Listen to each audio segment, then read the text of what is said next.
قال اجعلنی علی خزائن الارض، ادھر حضرت یوسف کو یہ خیال تھا کہ بہت بڑی جو ہے مصیبت اس قوم کے اوپر آنے والی ہے، تو اس کے لیے انہوں نے فوری طور پر جو مطالبہ کیا وہ یہ تھا کہ مجھے زمین کے خزانوں پر مقرر کر دو،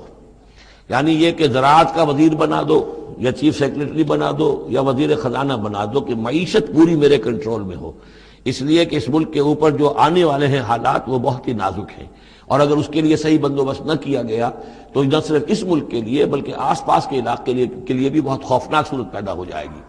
اس لیے کہ اصل میں یہ مصر ہی تھا کہ جو گرینری تھا اس پورے علاقے کے لیے، باقی آپ کو معلوم ہے اس کے بائیں طرف جو ہے مغرب میں بھی صحرا ہے، دائیں طرف بھی صحرا ہے، صحرا سینا ہے، تو یہ تو یہی علاقہ تھا کہ جس سے اناج وغیرہ پیدا ہوتا تھا، تو پورے علاقے کے لیے کفالت جو تھی اس کی زراعت جو ہے وہ یہیں سے ہوتی تھی، تو اس پورے علاقے پر بہت زبردست قحط آیا ہے، بہت زبردست قحط آیا ہے بعد میں۔